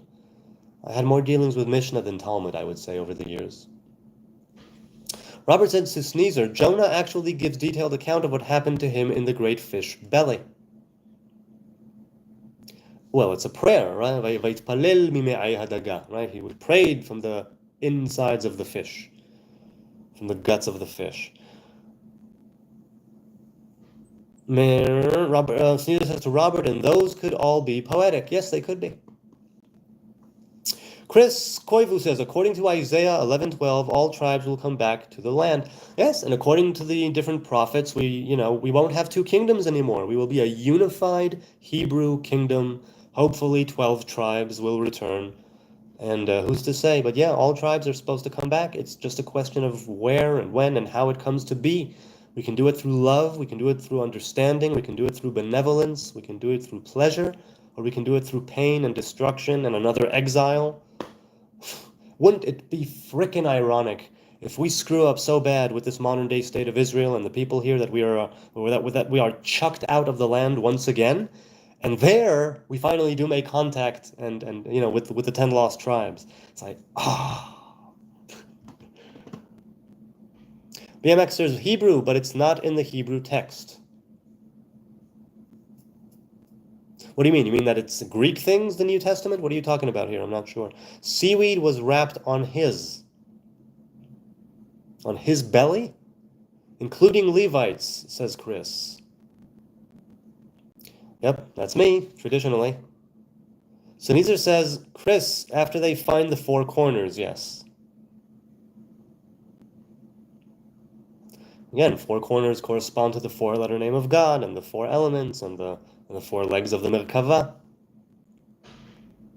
If you were there, then you know it says Alma and not Alma and not Betula. Well, yeah, okay. Hine ha'alma harav yoledet ben. Yikra shmo Immanuel. Yodidiah says that halacha was ruled, though, so most obey it. Another rabbi said a non-Jew studying Torah is like one who becomes a high priest. Do you mean he becomes a high priest in the sense of that he doesn't have the foundation and he's just elevating himself? Or do you mean in a positive way, as in somebody who is channeling significant divine revelations into the world of kindness, of the right hand, and of chokhmah, right? The high priest, the regular priests, the pshutim, the mundane priests, they are signified and they are attributed with the right hand, with chesed. The high priest is with chokhmah. He is anointed with oil, and that's chokhmah on the priestly side. T-Time says, who are the Essenes? Are they Jewish? Is there a contemporary sect in Judaism that came from the Essenes? Did the Essenes believe and wait for Messiah? So the Essenes are a group that existed at the time of the Second Temple. They broke away somewhat from mainstream Jerusalem-centered Kingdom of Judaism. The temple worship, they still made the pilgrimage, if I'm not mistaken, 3 times a year. They still went there to sacrifice their, let's say, their sin offerings and things of that nature. Meaning, if they had to come to the temple, they came to the temple, but they established their center in the Judean desert. It's said that there's a possibility that they all took the Nazarite vow. They were a very closed group, relatively speaking, and you had to be there and be part of their ways for, what is it, a year or 2? Or maybe it's 6 months, I don't recall, quite a time before you were made, like de facto, they're part of the tribe. You would practice as they practice and do as they do, and you still wouldn't be called a full member, and then you would be made a full member. The Essenes, they say that they practiced a lot of purity, physical purity, more so than perhaps others would, in the sense of purity and impurity is ritual cleanliness and uncleanliness. This idea of purity and impurity is not a question of dirty or clean in the physical sense, but it pertains to the physical. And certainly, in the course of a human life, we will always be pure and impure, clean and unclean. And the classic example of this is in the red heifer, right? The defilement of a human corpse, the defilement of death, what's called tum'at met, is the father of fathers of defilement and of impurity and of ritual uncleanliness, what's called avi avot hatum'ah. And as such, only a red heifer, its ashes, the water, can purify someone on the 3rd day and on the 7th day, and then he is purify someone from defilement of death and of a human body, right? A corpse. And what happens is that the one who makes the mixture becomes unclean. And the one who is about to be made clean has that mixture sprayed upon him, splashed using a hyssop, right? Is it hyssop? Yeah, it's hyssop.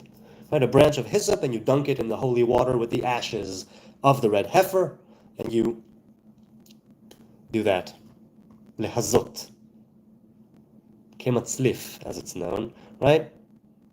You dip it there and boop, boop, bloop, on the third and the seventh day. The Essenes are Jewish. They're not Orthodox, rabbinic, they are Jewish. Is there a contemporary sect in Judaism that came from the Essenes? I don't know if they came from the Essenes in the sense of a genealogy unbroken throughout all of history, or since the temple. Essenes also, let's put it this way. Essenes, like I say about the Nazarite ship, that it's a kind of Hebrew way of something that's more ancient than Ever, more ancient than Israel, more ancient than Jacob. It's something Edenic in its nature. In the very same way, the Essenes followed a different path, which they claim was, and that's why the Nazarite vow had to do with them, at least according to some researchers. I don't know if contemporary Essenes can trace their roots, or if they simply converted to Essene Judaism. Did the Essenes believe and await for Messiah? I believe they did, yes. Now you must remember, we had a Messiah, we had kings, we had priests. These are literally Mashiachim, anointed ones. We had them. So it's not a question of belief. These people were anointed. The kings were anointed, if they were proper of Judah, right, and not simply bought. And even if not the kings, I can't tell you for certain if kings at that time were anointed or simply crowned, right, and a ceremony. I can't tell you actually if they were anointed, but if you're talking about Messiah, the anointed one, then he was the Messiah. The high priest at the time was the Messiah. He wasn't king. He wasn't Melech HaMashiach. He was Mashiach, an anointed one. So Nezer says to Robert, I also counter that in Kings, it doesn't expressly say the same body rose. It could have easily been a copy.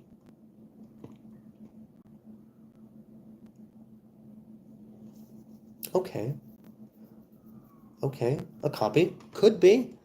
I mean, it seems that it would be precisely the same one, especially when it was on the person's bed. Okay. Chris says, if you are a descendant of Jacob and part of the diaspora, you would fall under the category that gets to read the Torah. Well, traditionally, I am a descendant of Jacob. I'm not part of the diaspora because I'm here in Jerusalem, and I would say that I do fall under the category that gets to read the Torah. But I can't say that anybody and everybody. I don't discourage people from reading the Torah.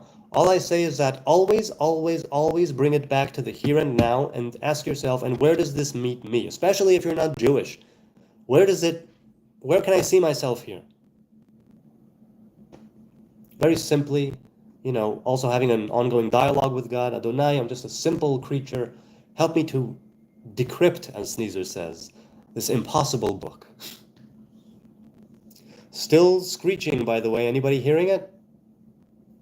I'm so sorry, good people. Should I end this and start over? I don't know. It's been almost 2 hours. Should I simply end it and that's it? Do you believe in reality shifting? Pasta pause. Love the name, Pasta pause. I don't know what reality shifting is. Can you tell me what reality shifting is? And maybe I call it something else, and I will tell you if I believe in it. Robert says to Sneezer, what about Jonah's account of him saying to the other people being cast over into the sea? Sneezer says, what matters is that the mother recognized the son, not the body.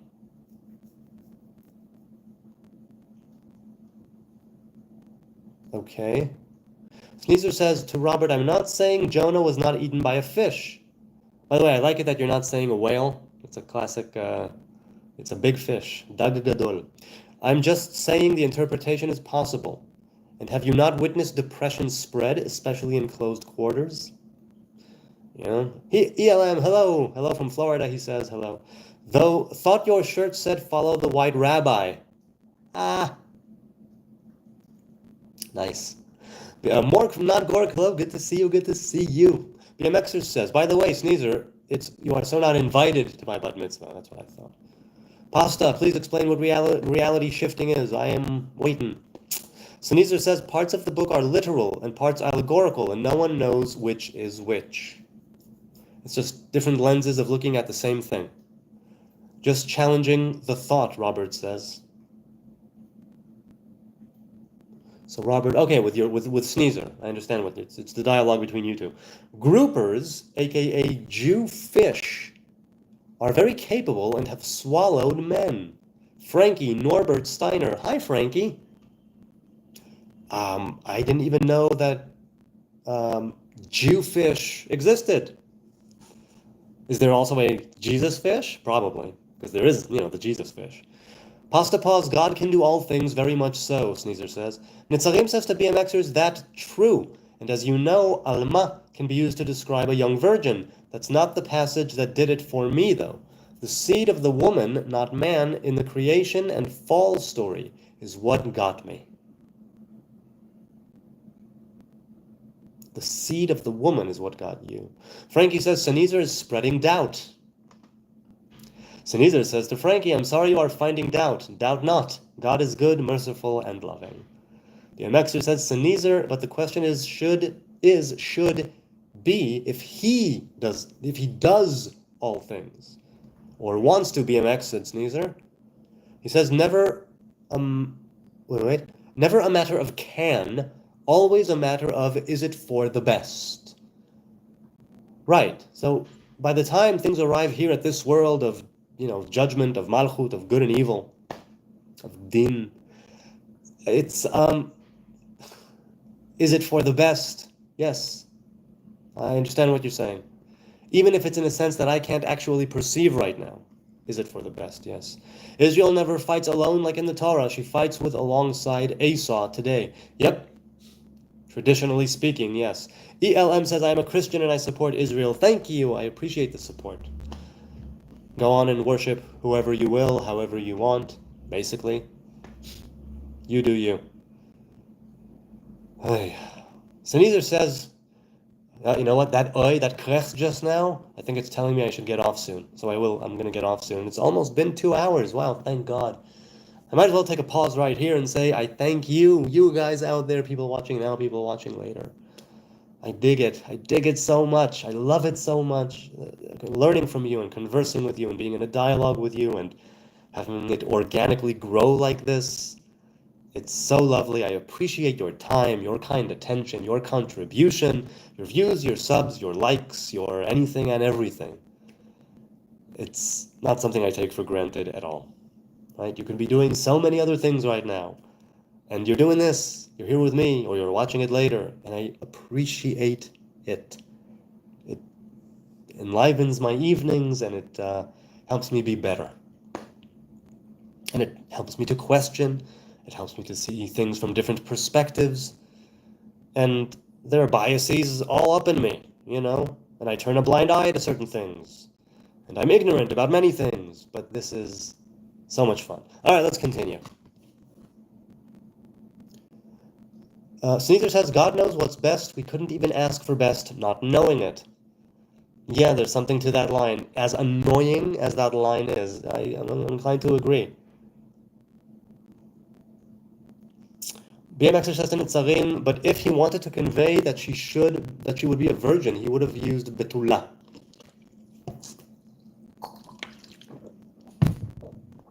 That's correct. That is correct.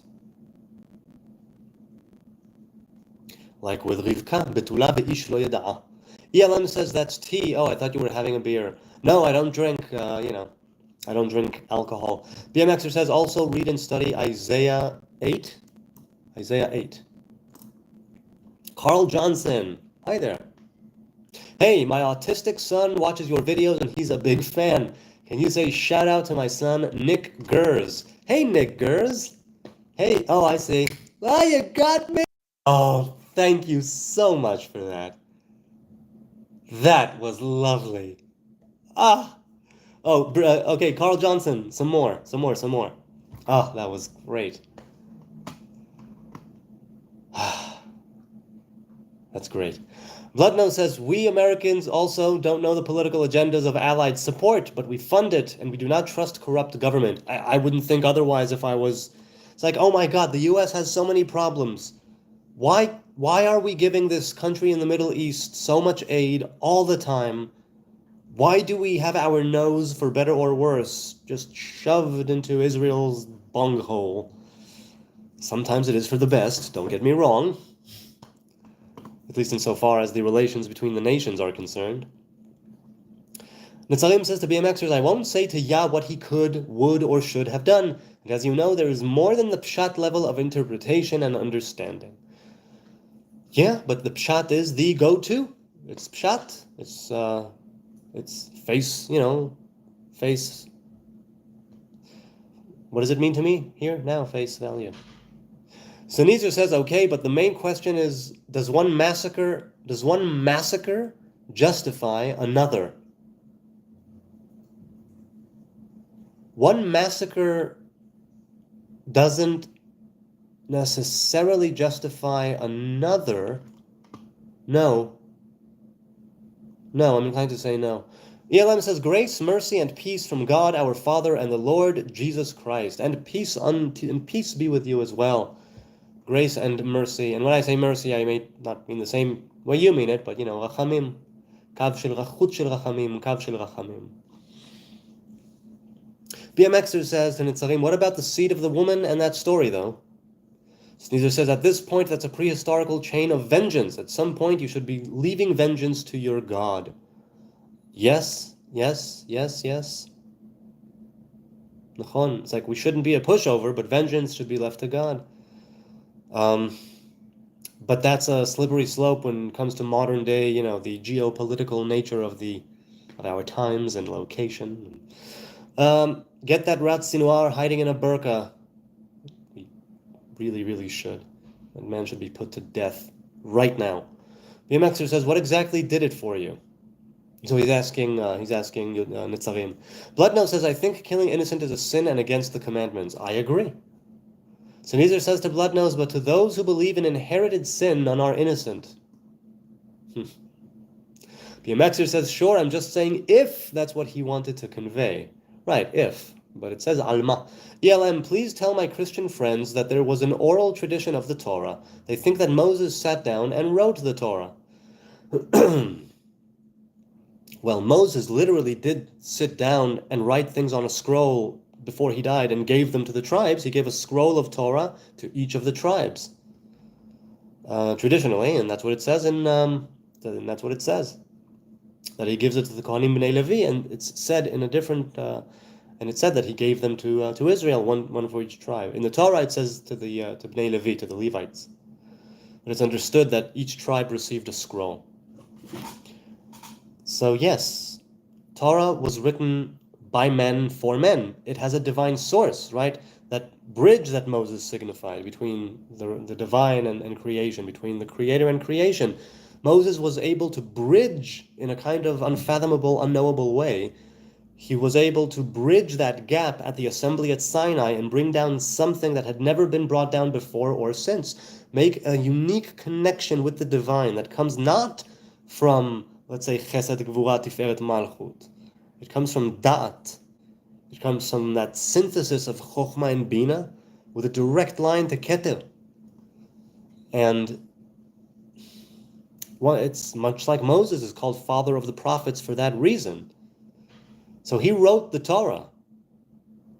It was an oral tradition as well, corresponding to that was later written down.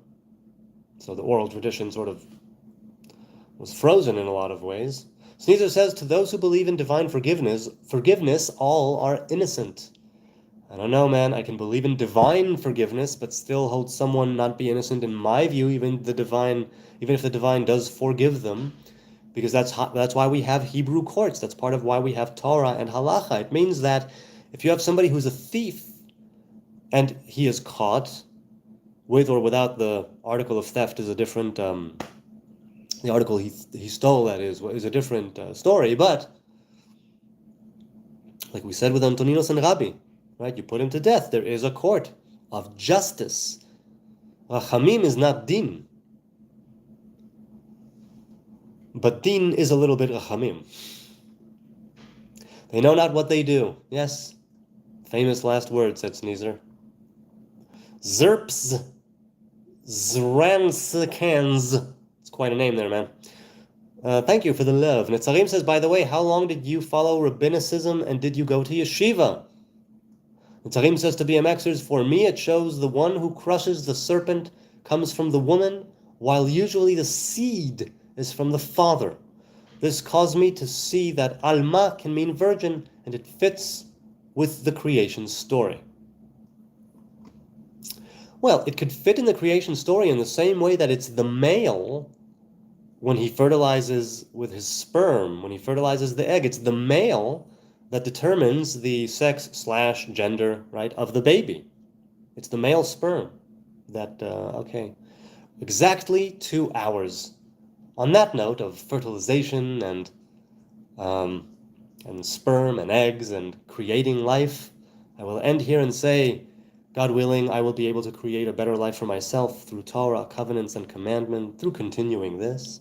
Such a life that the most screwed up parts of me, the most awful parts of me, I will be able to bend my will and bend my actions and bend my desires towards the Most High God. I'll be able to amend my ways and fix and atone for all the bullshit that I do. And that would be something that we could all do in our lives, but I'm talking to myself here. And may I continue to be able, maybe, perhaps, sometimes bring some value here on YouTube to some people. And I thank you. Turning to you now, good people. Thank you, thank you, thank you. I appreciate your time, your attention, your engagement, your subs, your likes. Good night from Jerusalem. Perhaps I'll be on tomorrow, perhaps not. Perhaps after Shabbos, on Saturday night, perhaps not. Maybe Sunday at 9, we'll shoot for that, but maybe before that, or maybe a short. I don't know, who knows? And you never know what's going to happen when I sit down here and hit that button. And that's part of what I love about this stream. It's raw, it's live, it's not without its glitches of audio and video, but it's be here now. And so may the Torah and the wisdom, the lore, the questions, the answers, the trolls, everything and everything, anything and everything that went down here, it was by and large with good vibes, good intentions, good dialogue. I appreciate it, and let's hope that it can continue to be like that, God willing. Thank you so much. Good night.